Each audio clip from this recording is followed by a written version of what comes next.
Bueno, Carlos, ¿qué es lo que es este acuerdo que se firmó con el Fondo Monetario Internacional? Tengo acá el material que publicó ABC, Sí, que indica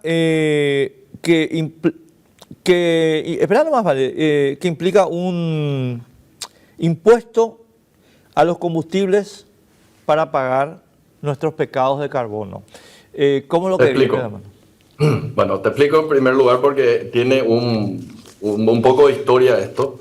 Y la historia comienza con el gobierno anterior, cuando se firma un acuerdo llamado PCI, Programa de Coordinación de Políticas, creo que es.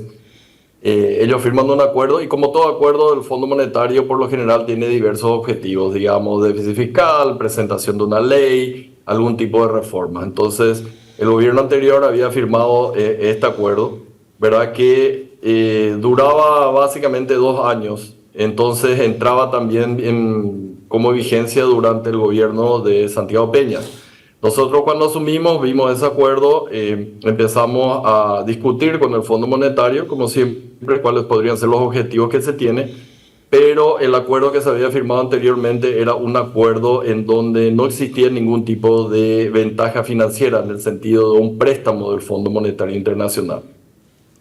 Resulta que el Fondo Monetario Internacional había lanzado un nuevo programa que financiaba a los países a unas muy buenas condiciones financieras. Básicamente es a 20 años de plazo con 10 años de gracias. Y entonces nosotros dijimos, queremos ser parte del programa piloto con el Fondo Monetario Internacional. Eso iba, entre otras cosas, posicionarlo a Paraguay como uno de los países pilotos en ese acuerdo que se llama de resiliencia y sostenibilidad, que era un programa con el fondo, pero que incluía también un desembolso de recursos. Entonces, en eso se van acordando diversos objetivos que se tiene a sugerencia, ¿verdad?, del Fondo Monetario. Y en aquel momento pusimos una buena cantidad. Vamos a hablar después de todos los objetivos que teníamos, de muchos de ellos, que nos parecieron muy interesantes. Y uno de ellos es el que a vos te preocupa, que es el impuesto al carbono, ¿verdad? Que hablemos primero de los otros objetivos que creo que fueron muy importantes para nosotros, para que no veas solamente el lado malo de este programa. Aparte de él, conseguimos 240 millones de dólares a 20 años de plazo, 10 de gracia. Por ejemplo, en el programa estaba la realización de una auditoría a la ANDE. Por primera vez se iba a tener un balance auditado de la ANDE. A mí me parece que eso todos tenemos que aplaudir, el hecho de que finalmente la ANDE tiene un balance auditado, ¿verdad? Por una de las grandes Big Four, como se llama, finalmente se tiene. En toda la historia la ANDE nunca tuvo. Se tenía también la cuestión de la instalación de los medidores inteligentes de la ANDE también, ¿verdad? Entonces eso permite de que se disminuya mucho más la pérdida que se tiene de electricidad.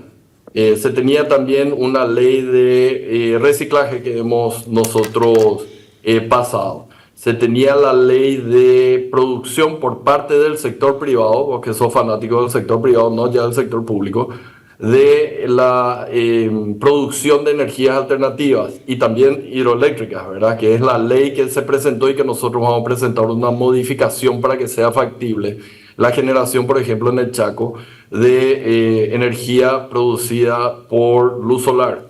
Entonces, una serie de objetivos que se tenían que nos parecían muy interesantes a nosotros.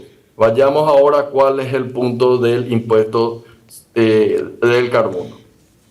Lo que la mayor parte de los países tiene es que en lugar de tener un impuesto selectivo al consumo, ISC, tienen por lo general un impuesto al carbono. Entonces, lo que se pretendía con esta sugerencia del Fondo Monetario era reemplazar el ISC por el ISC, es decir, un impuesto selectivo a los combustibles por un impuesto selectivo al carbono, con muchas condiciones al mismo tiempo. Nosotros desde un principio dijimos, no queríamos crear nuevos impuestos. Segundo, no íbamos a subir la carga tributaria de la gente. Y entonces iba a ser, desde el punto de vista fiscal, un impuesto totalmente neutro. Básicamente lo que significaba era un cambio en la nomenclatura del impuesto. En vez de ser, en ambos casos iba a ser incluso ISC, solo que en vez de ser selectivo al consumo, iba a ser selectivo al carbono.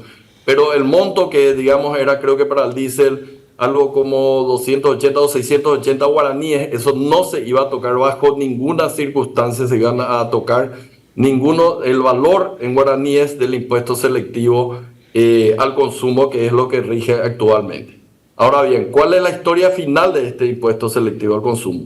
Estas son sugerencias que se tienen del Fondo Monetario y bueno, inicialmente nos pareció una buena idea. Ahora, dado la cantidad de leyes que nosotros estamos pasando al Congreso, yo creo que nosotros no podemos estar en una situación de pasar cualquier tipo de ley. Tenemos que pasar aquellas que van a tener un mayor impacto económico sobre la producción, mayor beneficio a la población, etcétera, etcétera. Entonces, dadas todas las leyes que estuvimos pasando y que vamos a pasar, porque hay un paquete de leyes que vamos a presentar muy pronto, nos pareció que no era del todo razonable finalmente presentar una ley para cambiar simplemente una nomenclatura, pasar del selectivo al consumo a pasar al selectivo al carbono. Entonces, por eso es que incluso inicialmente este impuesto selectivo al carbono tenía que haber sido pasado en el mes de mayo, se postergó para el mes de diciembre, pero dada la gran cantidad de leyes que tenemos nosotros, no creo que eso sea factible realizarlo.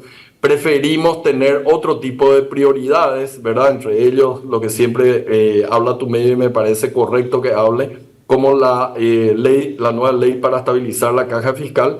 Y entonces probablemente esto no, más que probablemente, yo no creo que nosotros presentemos finalmente este cambio de nomenclatura simplemente para el carbono. Entonces, esa es la historia. Y acá no existe la intención de crear impuestos que aumenten la carga tributaria de la población. Era un cambio de nomenclatura para estandarizar a lo que tienen los otros países, pero hasta ahí llegamos. A ver, Carlos, si entiendo bien. Vos me estás anunciando aquí que el gobierno no va a presentar este proyecto. No. O sea, entendí bien, no van a presentar. No, porque ¿para qué me voy a desgastar pidiéndole a la Cámara de Senadores, a la Cámara de Diputados? Pasamos una ley que lo único que hace es cambiar un nombre. Claro, dos cositas, Carlos. Ya que estás haciendo esta solemne... Digamos, a futuro si no tengo otra cosa para presentarte, digo, bueno, vamos a estandarizar con lo que hacen los demás países del mundo, pero como tenemos tantas cosas, no me parece desde el punto de vista económico que esto sea razonable cambiar la nomenclatura y pasar todo un proyecto de ley para eso.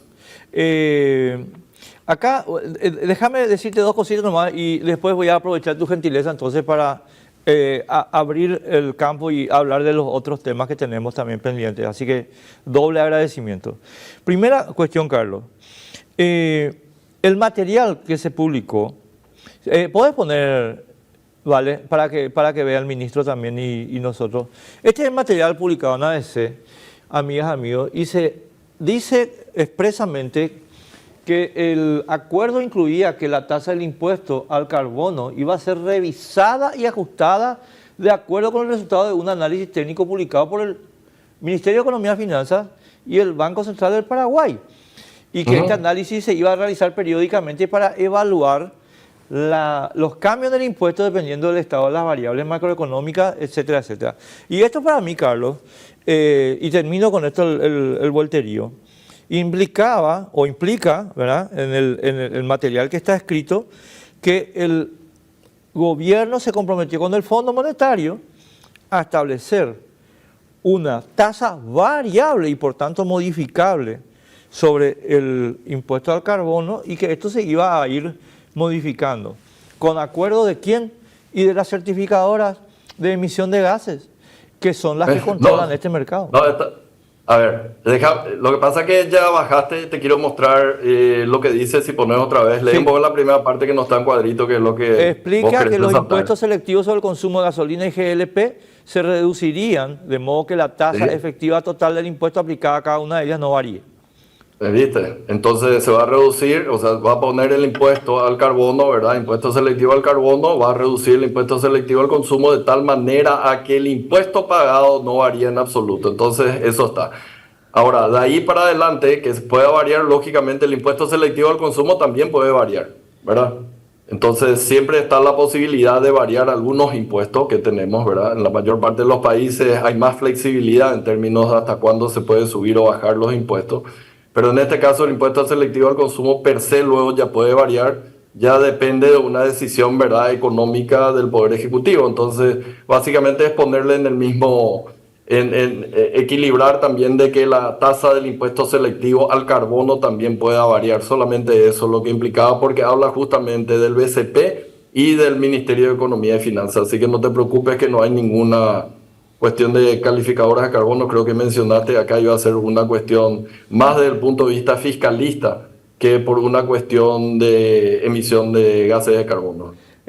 ¿Sabes lo que pasa, Carlos? A ver, estamos hablando de una cosa que vos acabas de decir no se va a cumplir, así que yo ya me quedo tranquilo.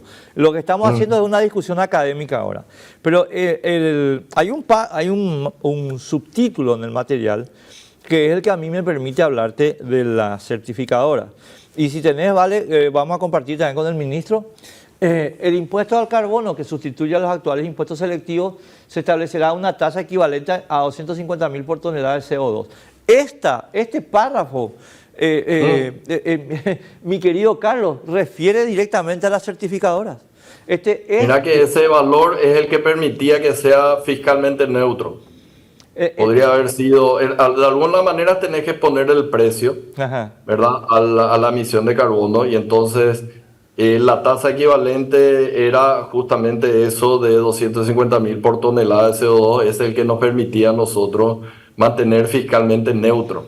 Pero si claro, poníamos cualquier otro valor se iba a ir a otro lado. Podías poner cualquier número ahí, podías poner 500.000, podías poner cualquier otro número y no iba a ser fiscalmente neutro. No es que vino una certificadora a decirnos que ese es el valor.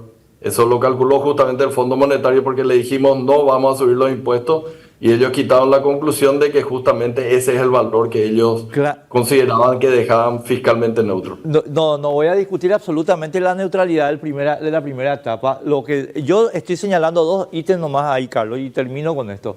Primero, esta medida la hacen unas certificadoras afiliadas a la Unión Europea, al Foro Económico Mundial. Esta medida universalmente, para nosotros, para Alemania, para cualquier país, la hacen esas certificadoras. Y la parte de abajo, donde se señala que, atendé, te leo textualmente lo que dice, la tasa del impuesto en moneda local se revisará periódicamente considerando un informe técnico que será publicado por el MEF y el BCP, etcétera, etcétera. ¿Quién hace ese informe técnico? Los que hicieron el informe técnico del Fondo Monetario Internacional. O sea, esa es la razón por la que yo digo, acá resulta que se hace una delegación para definir cuál es la cuota del impuesto a una certificadora de CO2, que es el caracú del globalismo. ¿Por qué yo me enojé tanto, Carlos? No te voy a dar vuelta. Respeto tu interpretación, Enrique, pero realmente no es la intención de dejar. Si todo el día me acusan de que soy superministro, imagínate que yo voy a delegar cómo vamos a establecer la tasa impositiva. Así que quédate tranquilo de que va a ser mi equipo en todo caso. Pero de todas maneras, como ya te anuncié, ¿verdad? Esto es algo que no entra dentro de las prioridades finalmente del gobierno y nosotros vamos a estar presentando, ya te vas a enterar, el paquete de leyes económicas que vamos a estar presentando muy pronto. Última, y Carlos, vos sabés, o sea, yo quiero que sepas dos cosas, y te lo digo muy francamente en esta conversación de dos amigos. Yo en general he apoyado la línea estratégica económica del gobierno porque creo que va por buen camino. Pero no voy a salirme ni un segundo, ni un instante y por ninguna razón de mi combate al globalismo. Porque yo creo que el globalismo es lo peor que le puede pasar a la democracia paraguaya. Porque es una forma de dictadura. Y creo que se está viendo en Europa ahora esto de una manera muy abierta. Tanto que nos animan más a hablar porque en Europa ya hay presos políticos. Y hay censura de prensa. Entonces yo no voy a, o sea, me voy con ustedes en la parte de lo que me parece que funciona bien, pero no voy a acompañar, y es más, voy a hacerle la guerra a los que estén planteando cualquier milímetro de globalismo en el tema. Y no, te lo digo, Carlos, porque quiero que vos y yo podamos mantener cuentas claras entre nosotros. Entonces yo sí... Tranquilo, Enrique, no te preocupes, ¿verdad? Somos nosotros...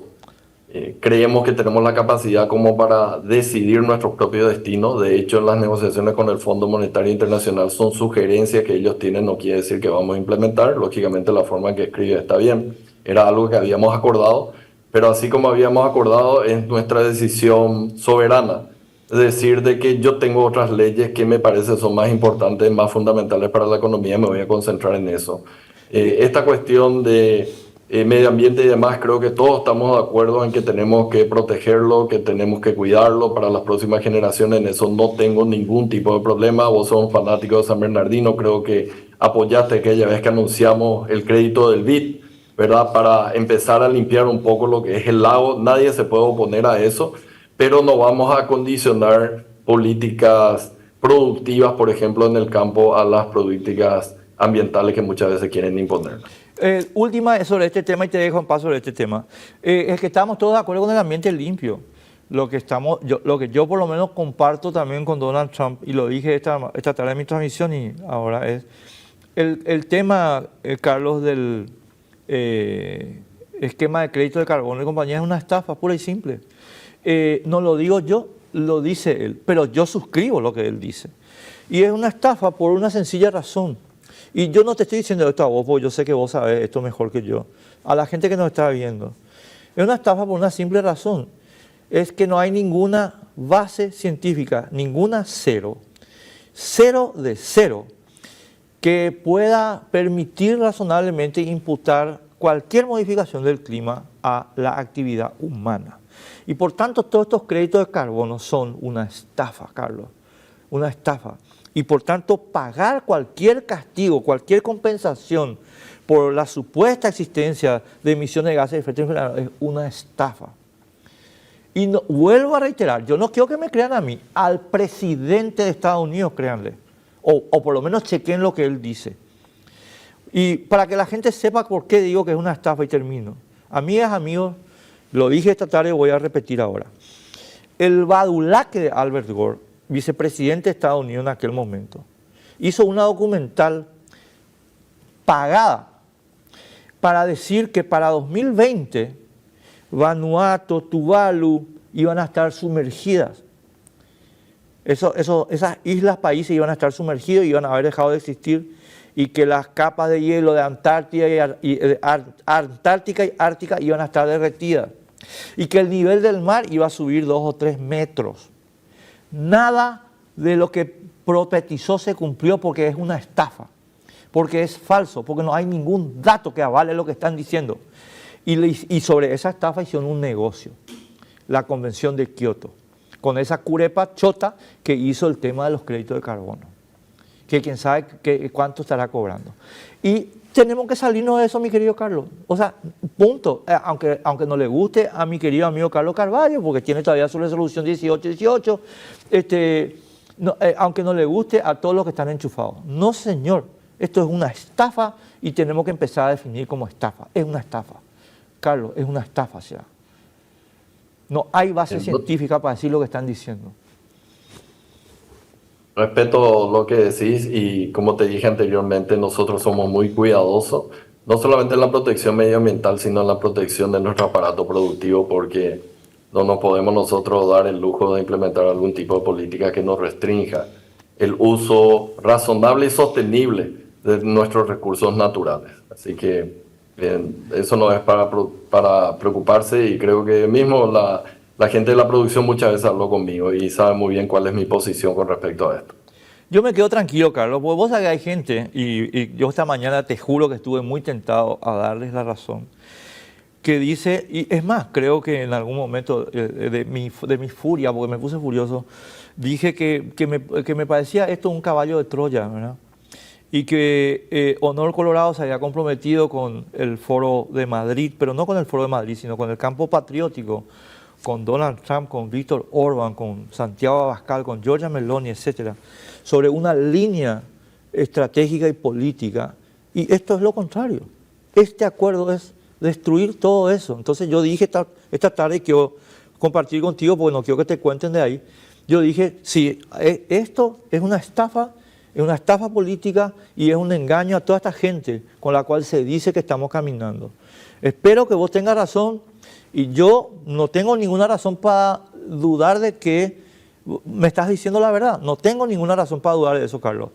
Pero No te preocupes que después me vas a cobrar si es que no te estoy diciendo la verdad. Así que Bueno. no quiero que me dediques otra vez todo tu programa en la tarde pasa- dedicándome a mí.